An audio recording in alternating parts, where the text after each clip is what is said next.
ছাত্ৰ ছাত্ৰীয়ে কেনেকৈ একেবাৰে সহজ পদ্ধতিত সকলোতকৈ আগত হাই ছেকেণ্ডাৰী চূড়ান্ত পৰীক্ষাৰ ফলাফল চেক কৰিব পাৰিব আৰু মাৰ্কশ্বিট নিজৰ মোবাইলত ডাউনলোড কৰিব পাৰিব।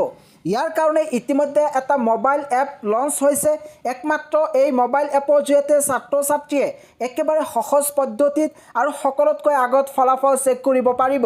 ইয়াৰ বাবে প্ৰথমতে প্লে ষ্টৰত ভিজিট কৰিব লাগিব। প্লে ষ্টৰত যোৱাৰ পিছত ইয়াতে সাৰ্চ কৰিব লাগিব আসাম বোৰ্ড ৰিজাল্ট 2026। সাৰ্চ কৰাৰ পিছত একেবাৰে ওপৰৰ ফালে এই এপটো দেখিবলৈ পাব।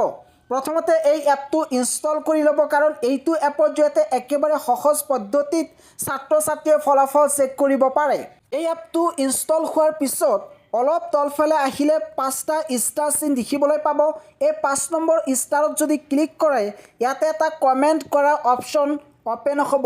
ইয়াতে লিখিব পাৰে আসাম বোৰ্ড ৰিজাল্ট 2026। এইখিনি লিখাৰ পিছত একেবাৰে ওপৰৰ ফালে পোষ্ট বুলি অপশ্যন আছে, ইয়াতে ক্লিক কৰি দিলেই এইটো পোষ্ট হৈ যাব। তাৰপিছত অলপ ওপৰৰ ফালে আহি এই এপটো অপেন কৰি ল'ব। তাৰপিছত এনেকুৱা ধৰণৰ ইণ্টাৰফেচ অপেন হ'ব। যিহেতু হাই ছেকেণ্ডাৰী চূড়ান্ত পৰীক্ষাৰ ফলাফল চেক কৰা হ'ব, গতিকে ক্লাছ 12 ইয়াতে যদি ছিলেক্ট কৰে তেতিয়াহ'লে কোনটো ষ্ট্ৰীম আছিলে এইটো ছিলেক্ট কৰি ল'ব লাগিব। তাৰপিছত ছাবমিট অপশ্যন আছে, এই ছাবমিট অপশ্যনত ক্লিক কৰাৰ লগে লগে এটা ইণ্টাৰফেচ অপেন হ'ব। ইয়াতে 12 ৰিজাল্ট 2026 ক্লিক কৰিব লাগিব। তাৰপিছত এনেকুৱা ধৰণৰ ইণ্টাৰফেচ আহিছে।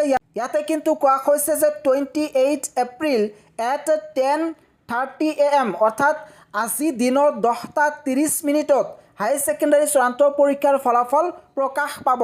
ইয়াতে যদি ক্লিক কৰে তেতিয়াহ'লে এনেকুৱা ধৰণৰ অপশ্যন আহিব। ইয়াতে ৰোল আৰু নাম্বাৰটো বহুৱাই ছাত্ৰ ছাত্ৰীয়ে ফলাফল চেক কৰিব পাৰে আৰু নিজৰ মাৰ্কশ্বিট মোবাইলত ডাউনলোড কৰিব পাৰে।